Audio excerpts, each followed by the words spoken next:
স্বাগত জানাই আমার আজকের এই ভিডিওটায়। আজকে এই ভিডিওতে মূলত কথা বলবো অ্যাঙ্গার ম্যানেজমেন্ট বা অ্যাঙ্গার কন্ট্রোল নিয়ে।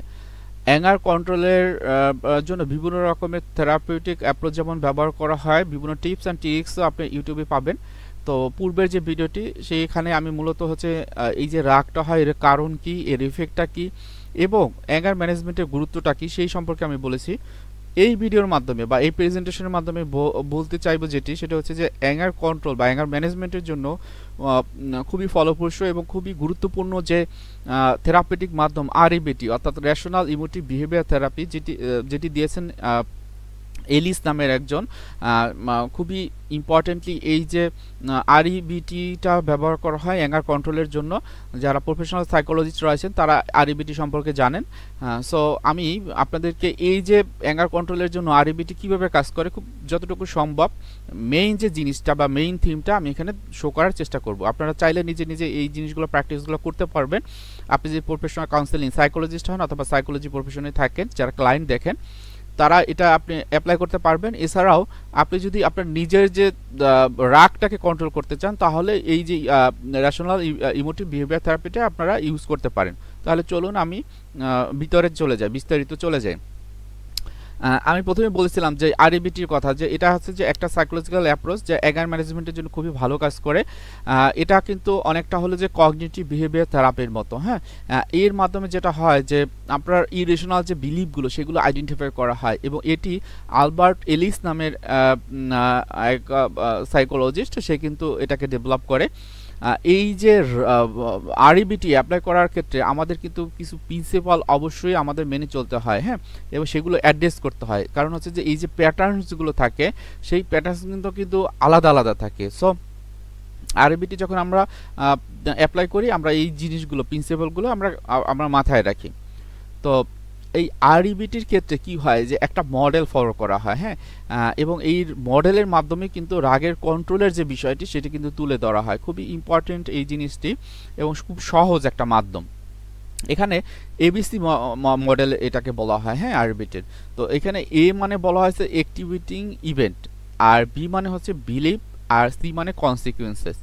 এরও আবার হচ্ছে যে একটু মানে থেরাপির ওই জায়গা থেকে যেটা করা হয় সেটা একটু পরে আসতেছে। তো অ্যাক্টিভেটিং ইভেন্ট বলতে কি বলা হয়েছে, যে আপনার যখন এই রাগটা হবে, যে কারণটা হচ্ছে যে আপনাকে রাগ আছে সেই জায়গাটাকে আইডেন্টিফাই করা। হ্যাঁ, মানে আমি রেগে যাচ্ছি, বারবার রেগে যাচ্ছি কোনো একটা কারণে, তাহলে আপনি কি কখনো আইডেন্টিফাই করেছেন যে কোন কারণে, ঠিক একই হয়তো বা পরিবেশ, একই কোনো একটা বিষয় যেটাকে আমাকে বারবার রাখতে বাধ্য করছে, সেটা কি আপনি কখনো চেক করেছেন?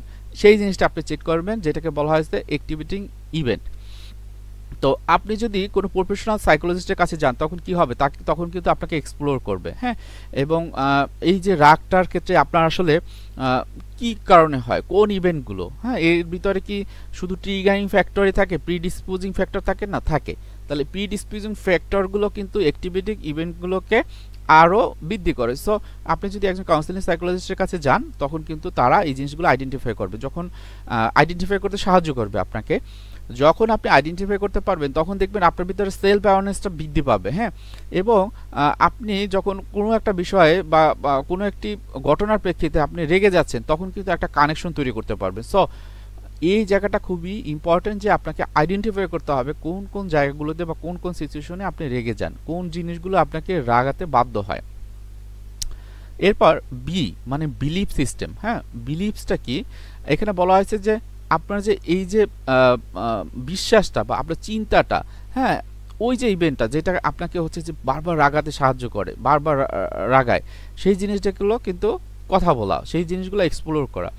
এটা যখন আপনি এক্সপ্লোর করবেন, তখন আপনি ইন্টারপ্রেট করতে পারবেন। হ্যাঁ, এবং আপনি বুঝতে পারবেন যে আমার পূর্বের কোনো বিলিভ বা থট যেটা আমার মাথায় আসছে, কিন্তু সেই জিনিসটার বেসিসে কিন্তু আমি বারবার রেগে যাচ্ছি। হ্যাঁ, এটা কিন্তু অনেক সময় ফ্রেম অফ রেফারেন্স তৈরি হয় আমাদের ব্রেনের ভিতরে। সো এই জায়গাটা যদি আপনি বুঝতে পারেন, তখন কিন্তু আপনার যদি কোনো ইরেশনাল বা অযৌক্তিক কোনো বিশ্বাস বোধ বা তীব্র মানে কি বলে যে আমি কোনো জিনিস বিশ্বাস করতে চাই না, কিন্তু অতিরঞ্জিতভাবে বিশ্বাসটা আমার ভিতরে ঢুকে গেছে।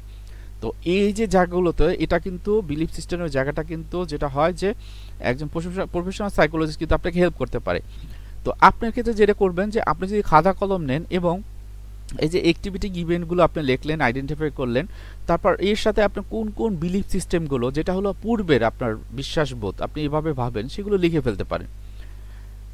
তারপর কি আসছে, কনসিকুয়েন্সটা আসলো। হ্যাঁ, কনসিকুয়েন্স কি, যে understand the emotional and behaviour response.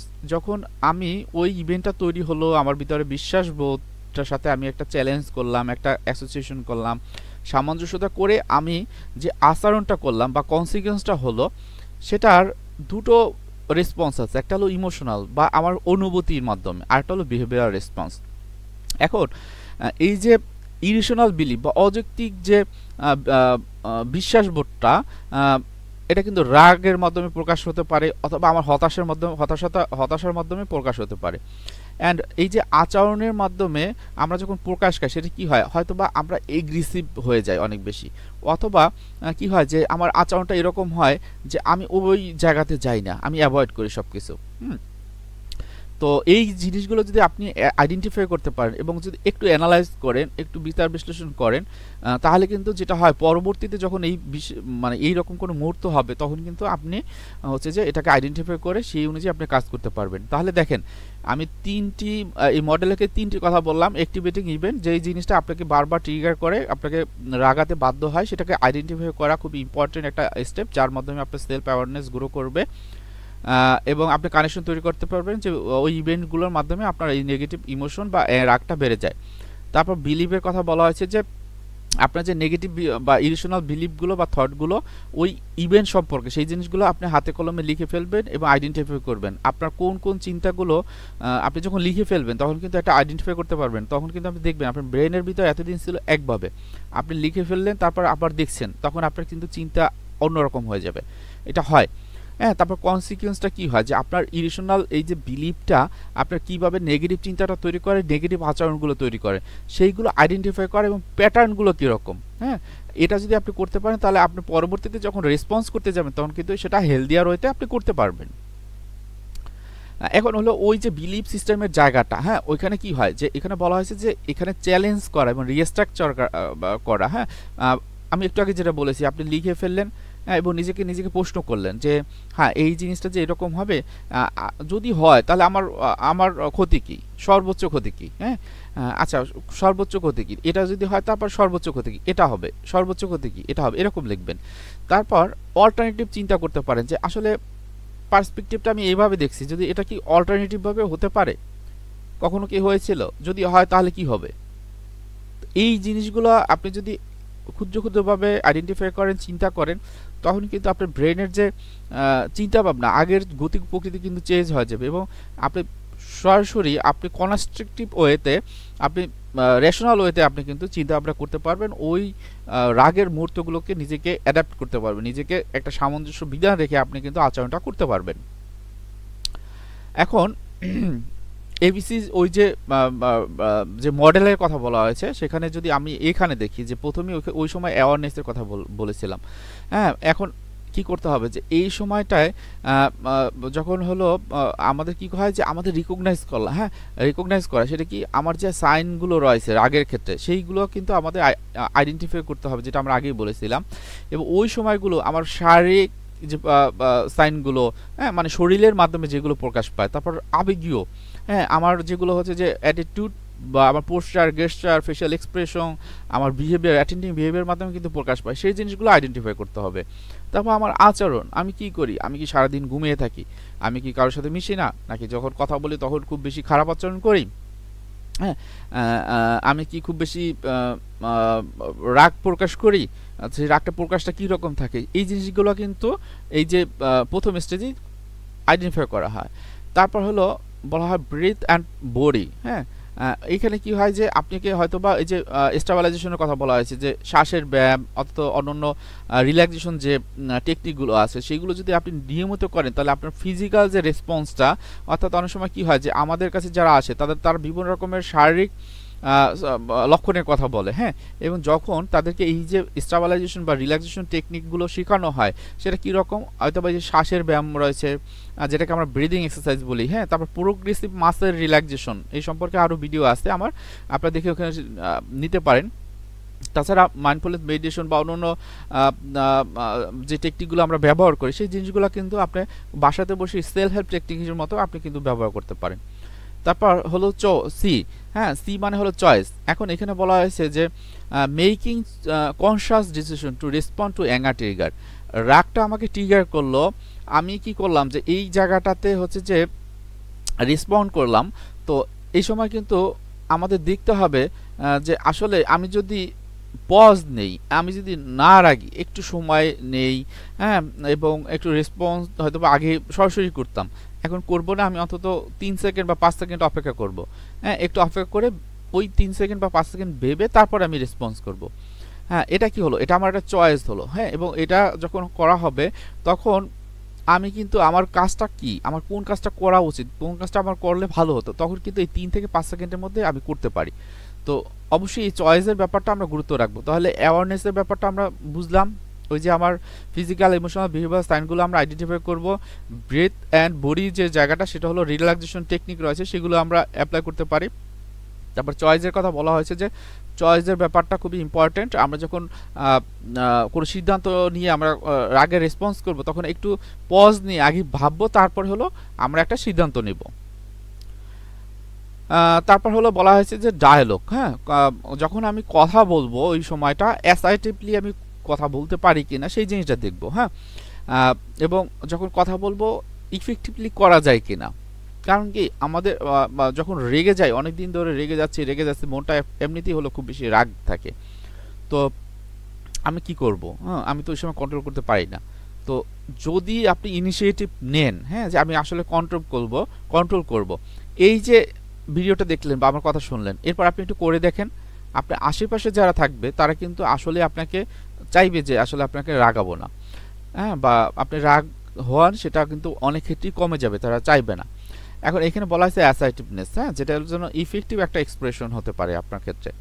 তো এটা একটা কিন্তু হেলদি কমিউনিকেশনও, যদি আপনি আসলে আপনার কথাগুলো অ্যাসার্টিভলি প্রকাশ করতে পারেন, হ্যাঁ, এবং কনস্ট্রাকটিভলি, কোনো রকমের এগ্রেসিভ বিহেভিয়ার করা যাবে না। যেটাকে আমরা বলি না যে আমরা আচরণকে কিন্তু 3 ভাগে ভাগ করি। একটা হলো পেসিভ, যেখানে আমরা কথাই বলি না, যে যাই বলে আমি আমার মতো করে থাকি, হ্যাঁ, এটা আর অ্যাসার্টিভ মানে আমার কথাগুলো আমি বলবো, সাথে সাথে পজিটিভ ওয়েতে বলবো, হ্যাঁ, আমার অনুভূতি, আমার চিন্তা এবং কি জন্য আমি আচরণটা করি বা ওই সময় করেছিলাম সেই জিনিসটা আমি প্রকাশ করব।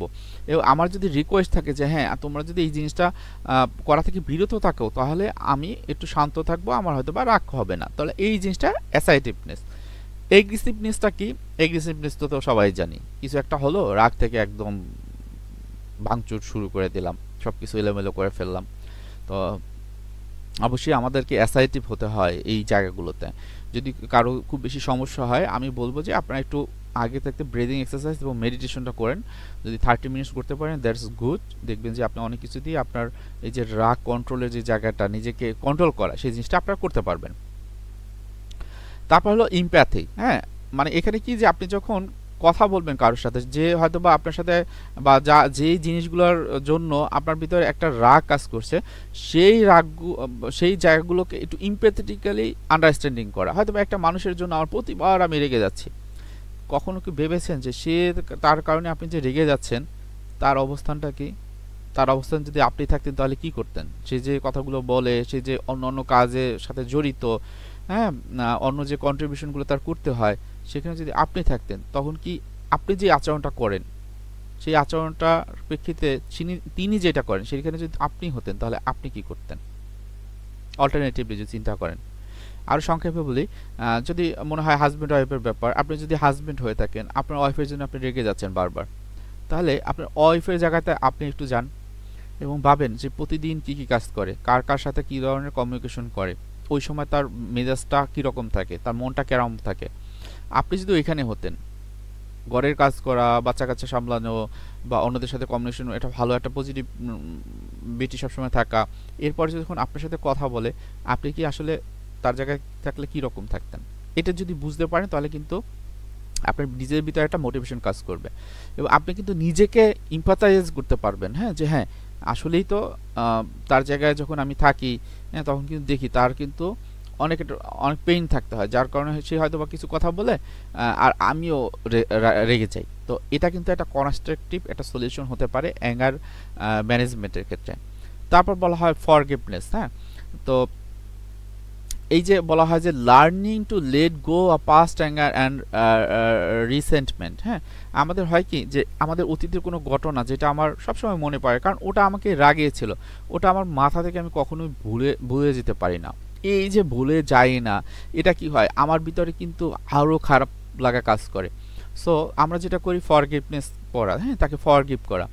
আমি যেটা করি একটা লেটার লেখানো, যেখানে হচ্ছে যে আপনি লিখবেন যে তার সাথে যে ঘটনাগুলো হয়েছে সেই ঘটনাগুলো আপনার কোন কোন অনুভূতিগুলো দিয়েছে, কোন কোন চিন্তাগুলো দিয়েছে, এটা লেখার পর, এবং আপনি কোন কোন আচরণগুলো করেন, এটা লেখার পর আপনি এখন একটু ভালো থাকতে চাচ্ছেন, শান্ত থাকতে চাচ্ছেন, এবং আপনার জন্য ওই ব্যক্তিটিকে আপনি ফরগিভ করে দেবেন, আপনি তাকে ক্ষমা করে দিবেন। হ্যাঁ, এটা আপনি লিখতে পারেন। লেখার পরে সেটি আপনি হচ্ছে যে আপনার অবশ্যই এটা একটা লেটার, তো যদি মনে করেন তাকে আপনি দিতে পারেন তা আপনি সেটা দিতে পারেন, অথবা আপনি ওটা লেখার পরে আপনি ছিঁড়ে আপনি নদীতে ফেলে দিতে পারেন, অথবা আপনি ছিঁড়ে ফেলতে পারেন। এখন রাগ কন্ট্রোল করতে হলে আপনাকে কিন্তু রিল্যাক্স হওয়া শিখতে হবে। কিভাবে রিল্যাক্স হতে হয়, হ্যাঁ, এটা কিন্তু খুবই গুরুত্বপূর্ণ, কারণ রাগের ক্ষেত্রে কিন্তু স্ট্রেসটা ম্যানেজ করতে হয়। স্ট্রেসের কারণেই কিন্তু আমরা অনেক সময় শান্ত থাকতে পারি না। হ্যাঁ, আমরা বলি যে অটোনমিক নার্ভ সিস্টেম ও সোমাটিক নার্ভ সিস্টেম। আমাদের যে অটোনমিক নার্ভ সিস্টেমটা সেটা কিন্তু খুব বেশি হাইপার হয়ে থাকে যখন আমরা ইম্পালস কন্ট্রোল করতে পারি না, আমরা স্ট্রেস আউট হয়ে যাই, আমাদের ভিতরে বিভিন্ন রকমের রাগ কাজ করে। সো ওই সময় আমাদের শান্ত করা শিখতে হবে। এবং এখন রিল্যাক্সেশন টেকনিকের কথা তো আমরা একটু আগে বললাম, ওই জিনিসগুলোই কিন্তু বারবার আসতেছে। হ্যাঁ, কারণ মোটামুটি এই জিনিসগুলোই বেশি ব্যবহার করা হয়। সাথে একটা জিনিস আমি বলবো, ইমাজিনেশন বা ভিজুয়ালাইজেশন। হ্যাঁ, ভিজুয়ালাইজ করা, যে আপনি ওই রকম একটা রাগের সিচুয়েশনে পড়লেন, হ্যাঁ, আপনি হচ্ছে যে এই টেকনিকগুলো ব্যবহার করবেন বা এইভাবে অ্যাসার্টিভনেস শো করবেন, সেই জিনিসগুলো আপনি করতে পারেন। এবং যে জিনিসটা হলো যে রিল্যাক্সেশন টেকনিকগুলো আপনি শিখলেন, তার মানে ওই একবার শিখে ফেললেন বা একবার দুইবার করলেন, ব্যাপারটা কিন্তু এরকম না। প্রতিদিন আপনার রিল্যাক্সেশন টেকনিকগুলো আপনার ইউজ করতে হবে। এগুলো হলো টুলস। হ্যাঁ, আপনি যদি প্রতিদিন করেন, একটা সময় আপনার ভিতরে একটা রেজিলিয়েন্স তৈরি হবে, এবং যত রকমের ট্রিগার হোক না কেন রাগের ক্ষেত্রে আপনি কিন্তু নিজেকে কন্ট্রোল করতে পারবেন। খুবই ইম্পর্টেন্টলি এটা দেখবেন যে আপনার জন্য খুব ভালো একটা এফেক্টিভ টুল হবে, আপনি খুব সহজেই সব কিছু ধরতে পারবেন। এখন কিছু স্ট্র্যাটেজির কথা বলা যাক। সেটা হলো যে যেটা হয় যে বিহেভিয়ার থেরাপিস্ট যারা রয়েছেন, আমরা প্র্যাকটিস করি, তাদের ভিতরে কিছু টেকনিক হয় যে টাইম আউট দেওয়া, যে আপনি যখন রেগে যাবেন আপনি ওই সময় কোনো রকমের রেসপন্স না করে বরং ওই সময়টাকে টাইম আউট দিয়ে দেন। বা হ্যাঁ, আমি এই সময়ে আমি কোনো রকমের আমি রিয়াকশন করব না, আমি পরবর্তীতে বা কোনো একটা সময় একটা ব্রেক নিয়ে তারপর হচ্ছে যে একটু শান্ত হয়ে তারপর এটা রেসপন্স করব। হ্যাঁ, আপনি হয়তো বা ওই সময়টা একটু পানি খেলেন বা অন্য একটা চিন্তা করলেন বা একটু হাঁটাচলা করলেন, তারপরে হচ্ছে ওই বিষয়টা নিয়ে ওই ব্যক্তির সাথে কথা বললেন। তারপর কগনিটিভ রিফ্রেমিং বলা হয়। হ্যাঁ, রিফ্রেমিং সেটা হলো কি, আমার এতদিন যে চিন্তার গতি প্রকৃতি ছিল, কগনিটিভ ফ্রেমটা ছিল, হ্যাঁ, আমি একভাবে ভাবতাম, সেই অনুযায়ী সব কিছু করতাম, সেই জায়গাগুলোতে যেটা আপনি করতে পারেন সেটা হলো একটা ব্যালেন্সড একটা পার্সপেক্টিভ তৈরি করার জন্য নতুন করে আবার চিন্তা করা। যদি এটা এভাবে আমি ভাবি, আচ্ছা এভাবে না ভেবে আমি কি এভাবে ভাবতে পারি কিনা, এভাবে ভাবলে আসলে আমার কি ভালো লাগা কাজ করে কিনা। হ্যাঁ, তো একটু চিন্তা করলেন নিজে নিজে। এটা এই যে কগনিটিভ রিফ্রেমিং যারা করার হয়, যখন সাইকোলজিস্টের কাছে যাওয়া হয় তখন কিন্তু সে এগুলো করে। তো আপনি নিজে নিজে কিন্তু এটা স্ট্র্যাটেজিটা দিতে পারেন। এবং আমি বললাম যে একটা খাতা কলম নিতে হবে। হ্যাঁ, কারণ তাহলে যেটা হবে, আপনি আপনার থেরাপিস্ট হবেন এবং খাতা কলমে কিন্তু আপনার ক্লায়েন্টের মতো যেটা হয়, হ্যাঁ, সেইখানে কাজ করবে। এবং যখন এটা লেখার পর আপনি যখন দেখবেন যে আমার চিন্তাটা আগে এরকম ছিল, বর্তমানে আমি এইভাবে চিন্তা করি, তখন কিন্তু এটা রিফ্রেম হয়ে যাবে। হ্যাঁ, আপনার আগের চিন্তার একটা পার্থক্য আপনি দেখতে পারবেন। তারপর হলো problem solving, finding constructive solution to anger induced situation. রাগ কিন্তু এমনিতে তৈরি হয় না, কোনো একটা পার্সপেক্টিভ হয়। হ্যাঁ, কোনো একটা ব্যাপার নিয়ে কিন্তু রাগটা তৈরি হয়। তাহলে যেটা করবেন যে প্রবলেম সলভিং, একটা প্রবলেম তৈরি আছে, সেই প্রবলেমটাকে আগে হচ্ছে যে সলভ করার ওয়েটা জানতে হবে। হ্যাঁ, আপনার যদি থাকে যে কোনো নলেজের অভাব, সেক্ষেত্রে এই নলেজটা আপনি কোথায় পেতে পারেন? হ্যাঁ, কে দিতে পারে? আপনাদের পরিবারের কেউ দিতে পারে, আপনাদের পরিবারের বাইরে এমন কেউ আছেন যিনি হচ্ছে যে এটা সমাধান দিতে পারে, তার এই বিষয়ে জ্ঞান আছে, একটু খোঁজ করুন। প্রবলেমটাকে কীভাবে আইডেন্টিফাই করা যায় সেটা আপনি একটু চেষ্টা করুন, নিজে নিজে খাতা কলম নিন, অথবা অন্যকে যারা এই বিষয়ে এক্সপার্ট রয়েছে, কারা এক্সপার্ট রয়েছে, আপনি একটা হয়তো একটা জব করেন, সেখানে যারা আছে তাদের কাছ থেকে আপনি জানতে পারেন যে এই যে প্রবলেমটা বা এই প্রবলেমের ক্ষেত্রে তারা আসলে কী করতে পারে, কোন জিনিসটা করে। খুবই ইম্পর্টেন্টলি এই জিনিসগুলো করলে আপনারা দেখতে পারবেন যে আপনার ভিতরে যে অ্যাসার্টিভনেসটা সেটা খুব ভালোভাবে ক্রিয়েট হবে এবং প্রবলেমগুলো আপনি ম্যানেজ করতে পারবেন খুব সহজে। তারপর হলো অ্যাসার্টিভনেস ট্রেনিংয়ের কথা বলা হয়েছে। হ্যাঁ, তো এটা খুবই ইম্পর্টেন্ট, কেননা এই যে এখানের মাধ্যমে কি হয় যে কমিউনিকেশন ব্যাপারটা চলে আসে। হ্যাঁ, আমি কিভাবে কমিউনিকেট করি, আমি কিভাবে অন্যের সাথে মিশি, হ্যাঁ, এই জিনিসগুলো ইম্পর্টেন্ট। তো আমি এই ক্ষেত্রে যেটা বলি যে এনবিসি, নন ভায়োলেন্ট কমিউনিকেশন, হ্যাঁ, 4টা কম্পোনেন্ট থাকে। একটা হলো অবজারভেশন, বা আমি কিভাবে ঘটনাটি আমি দেখছি, ফিলিং, আমার অনুভূতিটা কি, ওই সময় আমার কি অনুভূতি আমার ভিতরে কাজ করছে ইমোশনালি, এবং আরেকটি জিনিস হলো যে আমার কি হয় যে আমার নিডটা কি, আমি কি চাচ্ছিলাম, এবং আমি এইগুলো বুঝলে আমি আর রিকোয়েস্টটা কি, আমি কিভাবে রিকোয়েস্টটা করব, কিভাবে তাকে এই জিনিসটা আমি বলবো, সেই জিনিসটা আমি কিন্তু শিখবো। হ্যাঁ, এই জায়গাতে তো খুবই ইম্পর্টেন্টলি আমরা অবশ্যই আমরা যখন কথা বলবো কারোর সাথে স্পেসিফিকভাবে কথা বলবো যে এই ঘটনার জন্য আমার আমার আমার আমার হচ্ছে যে এই ধরনের যে নেগেটিভ যে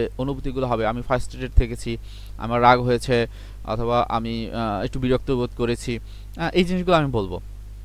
সাথে সাথে বাউন্ডারিজগুলো ঠিক করে নেব। হ্যাঁ, আমি অ্যাসার্টিভ হচ্ছি, অ্যাসার্টিভ হওয়ার প্র্যাকটিস করছি, আমি ইন্টারপার্সোনাল রিলেশনশিপ একটু ভালো করার জন্য তাদের সাথে মিশতেছি, তাদের সম্পর্কে জানছি। কারণ কি, আমরা যদি না জানি, বেশিরভাগ ক্ষেত্রেই হয় কি যে আমি একজনের সম্পর্কে আমি জানি না, যেই যে জানি না এটা একটা গ্যাপ থেকে যায়, এবং তখন আমি হয়তোবা একটা ফ্রেম অফ রেফারেন্স করে ফেলি, আমি নিজে নিজে একটা অনুমান করে নিই যে সে হয়তো এরকম।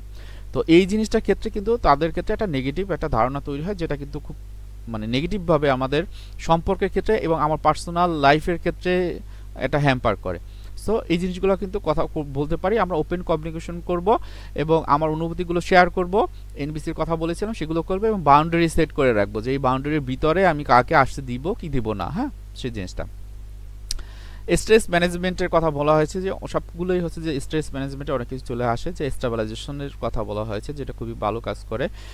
এটা যদি আপনি করতে পারেন তাহলে আপনার যে এই যে স্ট্রেসটা হবে সেটা কিন্তু আপনি খুব সহজে কন্ট্রোল করতে পারবেন। এবং সর্বোপরি যে জিনিসটা বাটারফ্লাই হাগের কথা বলেছিলাম, যে আমার ভিতরে যে অ্যাফার্মেশন দেওয়া, আমার নিজেকে, আমার ভিতরে সব কিছু রাগ, ক্ষোভ, অভিমান, আমি নেগেটিভ, আমার দ্বারা হয় না, এই জিনিসগুলো যে আছে, ব্যাপারটা শুধু এই না, আমার ভিতরে কিন্তু পজিটিভও আছে। সো আমি প্রথমে আইডেন্টিফাই করবো যে আসলে আমার পজিটিভগুলোকে, যেটা হচ্ছে যে খুবই ইফেক্টিভলি আপনার ভিতরে আপনার জন্য কাজ করবে। তারপর বাটারফ্লাই হাগের কথা বলা হয়। হ্যাঁ, বাটারফ্লাই হাগ এটা খুবই গুরুত্বপূর্ণ এবং খুব ভালো কাজ করে যাদের ভিতরে রাগ কাজ করে বা স্ট্রেস হয়। খুবই যেটা আমরা যদি বলি, আপনার এটা হচ্ছে যে এভাবে ধরবেন। হ্যাঁ, এভাবে ধরার পর আপনি এখানে বুকে হাত দিলেন, এবং হয়তো বা আমি ইম্পর্টেন্ট, হ্যাঁ, আমি কোনো কিছুতে আমি ইম্পর্টেন্ট মনে করি না, আমি ভ্যালুলেস, হ্যাঁ, এটা আমার মনে হয়। তো এই ভ্যালুলেসের অল্টারনেটিভ কী আছে, আই এম ইম্পর্টেন্ট। তো আমি এই যে বাটারফ্লাই হাগের মতো, হ্যাঁ, এরকম দেব যে হ্যাঁ, I am important, I am important, I am important, আমি রাজু, আই এম ইম্পর্টেন্ট, আমি রাজু ইম্পর্টেন্ট, রাজু ইম্পর্টেন্ট। এটা বিভিন্নভাবে আমরা বলতে পারি। হ্যাঁ, তা এটা আপনি বাটারফ্লাই হাগ বলা হয়, এটা আপনি করতে পারেন। তারপর মিরর টেকনিক। এখন অনেক সময় হয় কি যে আমরা যখন রেগে যাই, কোনো একটা বিষয়ে কথা বলি, আমরা কি কখনো দেখেছি যে আমার নিজেকে কীরকম লাগে, আমার এক্সপ্রেশনগুলো কীরকম, আমার পোস্টারটা কীরকম, গেস্টার কীরকম, আমি কী ধরনের অঙ্গভঙ্গি করি, হ্যাঁ, আমার মাথা ধরনটা কীরকম থাকে, আমার হাত কীরকম চলে, আমার চোখের অবস্থা কী থাকে। তো একটু আমরা একটা আয়নার সামনে যে একটু দেখি না যে ওই মুহূর্তগুলো, ওই স্টেটমেন্টগুলো বলি, তখন আমার আমার আমার চেহারার দিক তাকাই দেখি যে আমাকে দেখতে কেমন লাগে আমি যখন ওই জিনিসগুলো বলি, ওই জিনিসগুলো করি। সাথে সাথে এই জিনিসগুলো আপনার আশেপাশে কেউ যদি রেগে থাকে, তখন কি আসলে সে কীরকম থাকে, আমার মুডটা কি খুব বেশি এগ্রেসিভ মুডে থাকে কিনা, একটু আইডেন্টিফাই করার চেষ্টা করতে পারেন। এবং আমার কাছে আমি যে ইম্পর্টেন্ট, আমি এই জিনিসটা কিন্তু এই যে আয়নার সামনে গিয়েও আমার যে অ্যাসেটগুলো আছে, যে পজিটিভ জিনিসগুলো আছে, সেগুলো লিখে আমি কিন্তু ওখানে যেয়ে কিন্তু কি করতে পারি যে হ্যাঁ, ওইগুলো বলবো। হ্যাঁ, যে রাজু তুমি তুমি ইম্পর্টেন্ট, হ্যাঁ, তুমি হার্ড ওয়ার্কার, হ্যাঁ, তুমি বই পড়তে পছন্দ করো, হ্যাঁ, তো এই যে আমার পজিটিভগুলো, হ্যাঁ, এই পজিটিভগুলো কিন্তু আমি বলতে পারি এই যে একটা আয়নার সামনে বসে। তারপর হলো সেলফ লাভ বুক, নিজেকে ভালোবাসা, হ্যাঁ, যে নিজেকে ভালোবাসায় একটা জার্নালিংও বলা হয়, যে একটা একটা বই থাকবে যেখানে আমি আমার সবগুলো লিখে রাখবো। আমার কোনো একটা ইভেন্টের ক্ষেত্রে আমার কি অনুভূতি হয়েছিল, হ্যাঁ, আমার চিন্তাটা কি হয়েছিল, আমার ফিজিক্যাল রেসপন্স কি ছিল, আমি অল্টারনেটিভ কি বিহেভিয়ার করতে পারতাম বা করেছিলাম, হ্যাঁ, এই জিনিসগুলো আমি লিখতে পারি। এবং সাথে সাথে আমি যে আমাকে ভালোবাসি, প্রতিদিন একটা করে আমার পজিটিভ জিনিস সেটা আমি লিখতে পারি। কেমন হয়তো বা হয় যে আমি আজকে একটা ভালো কাজ করলাম, প্রতিদিন আমি একটা ভালো কাজ করলো সেটা আমি ওই ঘটনার বেসিসে আমি লিখে রাখতে পারি। হ্যাঁ, তো এটা আমার কিন্তু নিজেকে ভালোবাসার যে জায়গাটা তৈরি করবে এবং আমি ভালোও থাকতে পারবো। তো আমি এইখানে যেটা বললাম অ্যাসার্টিভনেস ট্রেনিং খুব ইম্পর্টেন্ট কমিউনিকেশনের জন্য, এবং বাউন্ডারি সেট করা, স্ট্রেস ম্যানেজমেন্টের যে টেকনিকগুলো আগে বলা হয়েছে সেটা আমরা করতে পারি, এবং বাটারফ্লাই হাক, মিরর টেকনিক এবং সেলফ লাভ বুক, এগুলো কিন্তু আমার রাগ ম্যানেজমেন্টের ক্ষেত্রে খুবই গুরুত্বপূর্ণ ভূমিকা পালন করবে। এখন কিছু টিপস রয়েছে যেটা হলো লং টার্ম সাকসেসের জন্য খুবই ইম্পর্টেন্ট, আপনারা করতে পারেন। সেটা হলো practice and consistency in anger control technique, বিভিন্ন রকমের টেকনিক কথা যে একটু আগে বললাম, আপনি যদি নিয়মিত করেন তাহলে দেখবেন যে এটা আপনার লং টার্ম একটা ইফেক্ট চলে আসবে। খুব বেশি প্রবলেম হলে আপনি কোনো প্রফেশনাল হেল্প নিতে পারেন, এবং আপনার প্রফেশনাল আপনাকে হেল্প করবে। আপনি যদি সেশন অনুযায়ী যদি এরকম খুব বেশি প্রবলেম থাকে, সেই প্রবলেমগুলো অবশ্যই তাদেরকে বলবেন। আপনি রাগের ক্ষেত্রে যদি হয় যে 5টা বা 6টা আপনি সেশন নিতে পারেন তাদের কাছ থেকে, এটা আপনাকে খুব ভালো একটা রেজাল্ট দিবে আশা করি। তারপর হলো আপনার যারা রয়েছে আশেপাশে তাদের সাথে ইমোশনাল বন্ডিংটা যে একটু একটু ডেভেলপ করা, হ্যাঁ, এবং আপনার যে অবস্থানে আপনার ভিতরে খারাপ লাগা কাজ করে সেই জায়গাগুলোকে একটু চ্যালেঞ্জ করে ইফেক্টিভলি আপনি কীভাবে চিন্তা করতে পারেন, হ্যাঁ, কীভাবে সিচুয়েশনটা বা ওই এনভায়রনমেন্টটা ভালো থাকা যায় বা ভালো রাখতে পারেন, সেই জিনিসগুলো আপনি করতে পারেন। তারপর হলো যে আপনার প্রোগ্রেস হলো, অনেক কিছু কি হলো, একটা নতুন কিছু অ্যাচিভমেন্ট হলো, তো ওই জায়গাগুলোকে সেলিব্রেট করা, হ্যাঁ, যেটা হয় না যে আমরা প্রতিনিয়ত কি হয় যে একটা সময় আমার বার্থডে আমরা পালন করি, অথবা আমাদের আশেপাশে যারা থাকেন তাদের সাথে একটা ভালো সম্পর্ক তৈরি করার জন্য তাদেরকে আমরা ইনভাইট করি। তো এই জিনিসগুলো কি হয়, এই জিনিসগুলো কিন্তু আমরা একটু অন্যরকম একটা পরিবেশ পাই। সব সময় একই পরিবেশে থাকলে আমাদের ভিতরে মনোটোনাস ফিল হয়, হ্যাঁ, তখন কিন্তু আমরা অনেক সময় কি হয় যে আমরা নিজেদেরকে বুঝতে পারি না। তো আপনার যখন একটা সোশ্যাল গ্যাদারিং তৈরি হয় তখন কিন্তু মনটাও কিন্তু ফ্লাকচুয়েট হয়ে যায়, আলাদা আলাদা ভাগ হয়ে যায়, তখন আমরা পারসেপশনটাও কিন্তু আলাদা আলাদাভাবে দেখি, যেটা আমাদের জন্য খুবই গুরুত্বপূর্ণ একটা ভূমিকা পালন করতে পারে। সো আপনারা আপনাদের ছোট ছোট যদি অ্যাচিভমেন্টগুলো থাকে সেই অ্যাচিভমেন্টগুলো আপনারা হচ্ছে যে সেলিব্রেট করতে পারেন, হ্যাঁ, এমন যদি হয় যে হয়তো বা আপনার সপ্তাহে একটা দিন বন্ধ পান, 2টো দিন বন্ধ পেলেন, তাহলে ওই যে একটা দিন বন্ধ পেলেন সেটা কিন্তু একটা অন্যরকম একটা উৎসব মুখর সময় আপনারা অন্তত ওই একটা দিন আপনারা কাটাতে পারেন। তো এটাই ছিল রাগ মোকাবেলার যে উপায়গুলো। আমি খুব বেশি কি বলে যে চেষ্টা করেছি যে আসলে একজন প্রফেশনাল সাইকোলজিস্ট হিসেবে কিভাবে আসলে অ্যাঙ্গার ম্যানেজমেন্টগুলো আসতে পারে। এখানে টিপস অ্যান্ড ট্রিক্সের ব্যাপারটা ওই রকম কাজ করবে না, কারণ আমি আরইবিটির কথা বলেছিলাম। আপনি যদি অ্যাঙ্গার ম্যানেজমেন্ট করতে চান তখন আরইবিটির মাধ্যমে আপনার যে যদি রাগ থাকে কন্ট্রোল করার চেষ্টা করবে, এটা খুব ফলপ্রসূ একটা হচ্ছে যে, এবং কি বলে যে এটা খুব ভালো কাজ করে আরইবিটিটা, হ্যাঁ, রেশনাল ইমোটিভ বিহেভিয়ার থেরাপি। আপনারা এটা যদি নিজে নিজে অ্যাপ্লাই করতে পারেন সেটাও পারেন। আপনারা যদি নেটে সার্চ দেন এই রিলেটেড আরও তথ্য পেতে পারেন। যদি মনে করেন যে না আপনারা নিজেদেরকে এডুকেটেড করে আপনার এই জিনিসগুলো সম্পর্কে জানবেন, সেটা সবচেয়ে পারফেক্ট হবে। একটা জিনিস মনে রাখবেন যে ইউটিউবে বা ফেসবুক বা অন্যান্য যে মিডিয়াগুলোতে বিভিন্ন রকমের রাগ মোকাবেলার কৌশলের কথা বলতে পারে, সেটা কিন্তু টিপস অ্যান্ড ট্রিক্স, হ্যাঁ। তো সেটা অনেকের ক্ষেত্রে হয় কি যে সেটা ফলো করতে গিয়ে অনেকে রাগ আগে যেটা ছিল সেটা এগ্রেসিভ হয়ে যায়, কারণ সেই জিনিসগুলো সে প্র্যাকটিস করে কিন্তু কাজ হয় না। কিন্তু মেইন জিনিসটা কি, আমাদের থিঙ্কিং, ফিলিং এবং বিহেভিয়ারের জায়গা, যেটা হচ্ছে আপনি যখন কাউন্সিলিং সাইকোলজিস্টের কাছে যাবেন তখন তিনি আপনাকে হেল্প করবে ওই জিনিসগুলোকে আইডেন্টিফাই করার জন্য। তারপর আপনি টিপস অ্যান্ড ট্রিক্স যদি ব্যবহার করেন সেটা আপনার প্রতিদিনের যে কাজগুলো সেগুলো করতে আপনাকে সাহায্য করবে। তো আপনাদের সবাইকে ধন্যবাদ জানাই যারা এই রাগ মোকাবেলায় আমার এই প্রেজেন্টেশনটা দেখবেন। আমি আশা রাখি আপনারা অবশ্যই আপনাদের রাগকে কন্ট্রোল করতে পারবেন, এবং একটু বড় হলো আমার প্রেজেন্টেশনটা হয়তো, কিন্তু আমি চেষ্টা করেছি যে একদম ডিটেলস, হ্যাঁ, ডিটেলস রাগ মোকাবেলা করার জন্য মোটামুটি যেই জিনিসগুলো ইম্পর্টেন্ট এবং যেগুলো থেরাপিউটিক টেকনিক হিসেবে ব্যবহার করা হয় সেই জিনিসগুলো এখানে ইনক্লুড করার জন্য। রাগ মোকাবেলায় আমি একটু ইউটিউব বা অন্য জায়গাতে আমি খোঁজ করেছি এবং দেখেছিলাম, কিন্তু মানে খুব বেশি সায়েন্টিফিক বা অনেক বেশি ইফেক্টিভ কোনো বিষয় আমি দেখিনি। তো আমি এই প্রেজেন্টেশনের মাধ্যমে এগুলো বলার কারণ হচ্ছে এটা যে আপনারা যখন এই জিনিসগুলো দেখবেন, হ্যাঁ, তখন কিন্তু এখানে সায়েন্টিফিক ওয়ে আছে, হ্যাঁ, এখানে প্রত্যেকটা কিন্তু রেফারেন্স আছে। তো রেফারেন্সের আলোকে কিন্তু আমি এই কথাগুলো বলেছি। তো এটা আপনাদের জন্য খুবই ইফেক্টিভ কাজ করবে, হ্যাঁ, আমি এটা শিওর। তো আমি এই যে রেফারেন্সের কথা বলেছিলাম যে এই প্রতিটা কিন্তু রেফারেন্স অনুযায়ী কিন্তু করা হয়েছে, হ্যাঁ। তো আপনারা যদি চেষ্টা করেন এবং এই অনুযায়ী যদি আগান, তাহলে এটা একটা অবশ্যই সায়েন্টিফিক ওয়ে হবে আপনাদের জন্য। তো সবাইকে ধন্যবাদ জানাই, এবং এই যে ভিডিওটা যদি আপনি প্রথম থেকে শেষ পর্যন্ত দেখেন, আপনাকে অবশ্যই আমি ধন্যবাদ দেব। সাথে সাথে আমি যেভাবে আমি বললাম যে একটা খাতা কলম নিয়ে আপনি এই ভিডিওটা দেখবেন, এবং এটা একটা লার্নিং, একটা এডুকেশনাল, একটা একটা কি হয় না যে আমাদের প্রেজেন্টেশন দেয় এইরকম, হ্যাঁ, যে একটা প্রেজেন্টেশন এখান থেকে আমি এই ব্যাপারগুলো নেব, শিখব। কোনো জায়গাতে যদি আপনি বেঁধে যান এবং যদি মনে করেন যে এখানে প্রশ্ন করার মতো আছে, আমি আপনাদেরকে একদম রিকোয়েস্ট করব যে আপনারা আমাকে কমেন্ট করবেন, আমি অবশ্যই আপনাদের অ্যান্সার দেবো আমার জায়গা থেকে।